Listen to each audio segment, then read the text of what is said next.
When our founding fathers established this republic, they created a political and economic system unique among nations, a system which has led the United States to the very pinnacle in wealth and in world leadership.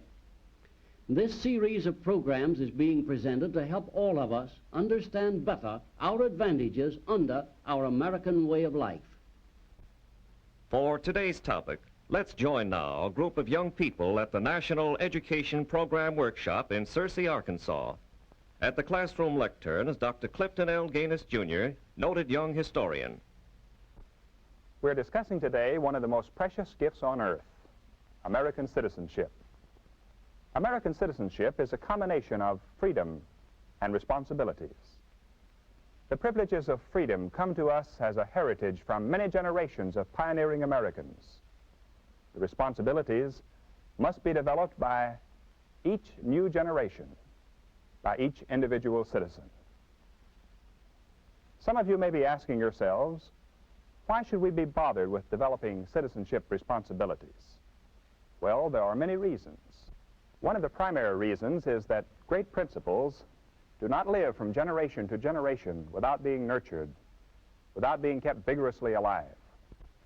Unless we understand and work effectively for the principles upon which our American way of life is founded, the structure will crumble and our heritage of freedom will perish. Another primary reason for the development of citizenship responsibility is that we are living in an era marked by the growth of socialism.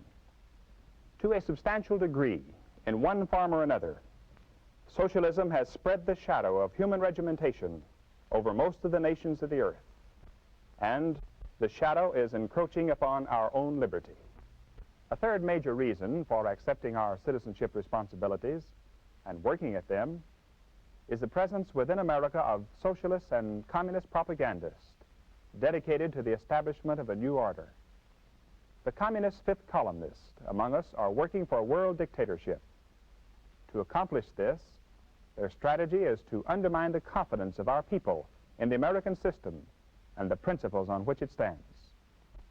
The socialists among us seek to bring about a gradual change in our system by gradually destroying the principle of the private ownership of property and substituting the socialist principle of government ownership.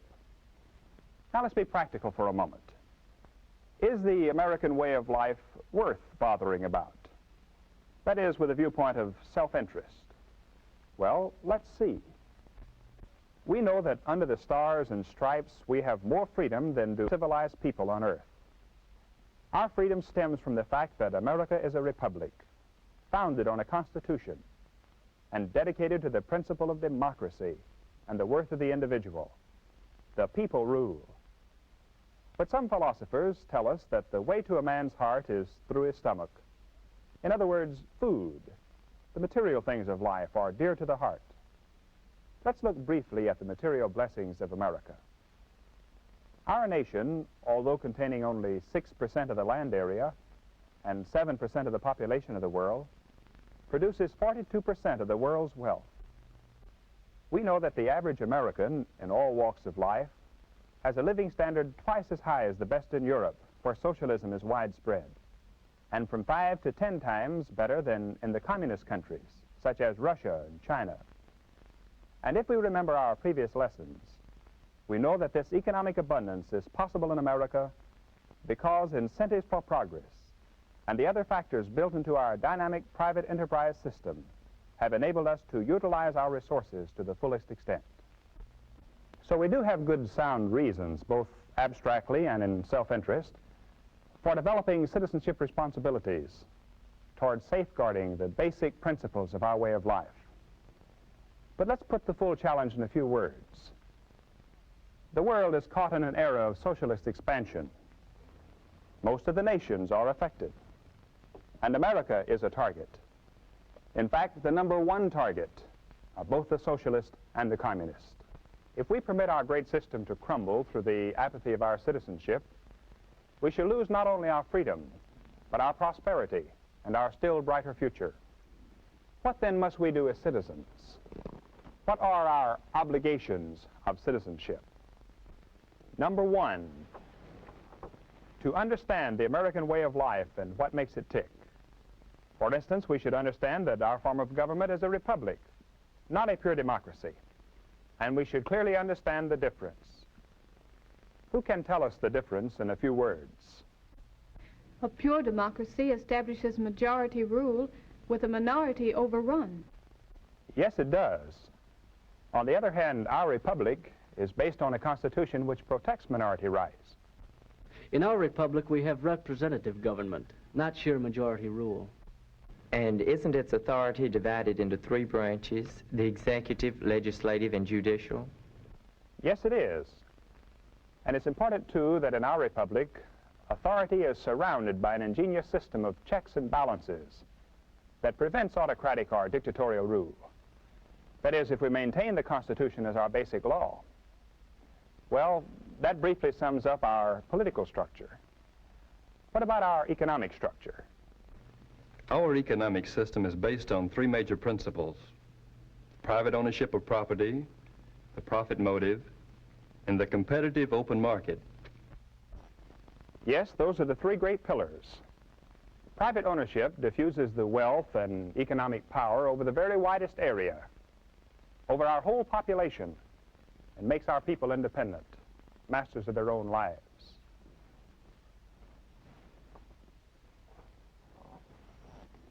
The profit motive, as we have learned, is active in all human behavior. In our economic system, the profit motive is the incentive for new development and constantly expanding production.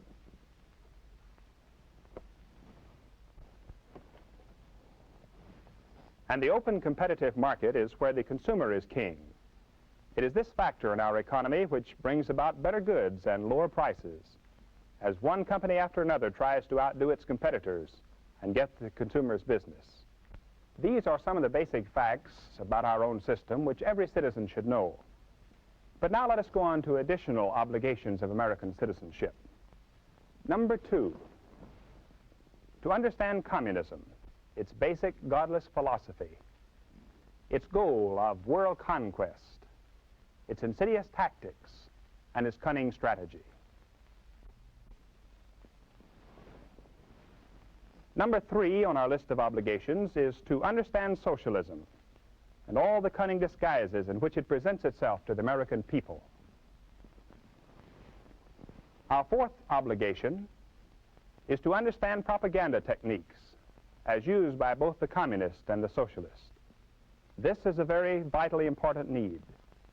Thousands of good, loyal Americans have been duped into actually aiding the communists, simply because they did not look carefully before they joined some high-sounding venture, or before they more or less blindly advocated some course of action. Number 5 in the list of American citizenship obligations is to take an interest in your public schools and in your private and public-financed colleges, to take an interest in what's being taught and how it's being taught, and to take an interest in the welfare of the teachers who contribute so much to the development of America. Number 6, in addition to voting in all elections, become active in government. Run for local, state, and national office, or help select capable people of the highest integrity to serve. Be constantly vocal on all local and national political issues. Tell your representatives in Congress, or even the President himself, what you think is the best course on issues that come before the public. Number 7, strive constantly for spiritual growth. We, as individuals, can push the world along toward mankind's highest destiny if each of us will make the welfare of his fellow man his first concern, and if each of us will apply the principles of God's truth to our political and economic affairs. And lastly, obligation number 8. Dedicate a part of your everyday life to the bringing of these requirements of American citizenship to the attention of fellow students, fellow workers, neighbors, and friends. Is it too much to ask that we fulfill these obligations of citizenship? If we think so, we should read again the history of the founding of this nation and consider the hardships of the people who made possible our freedom.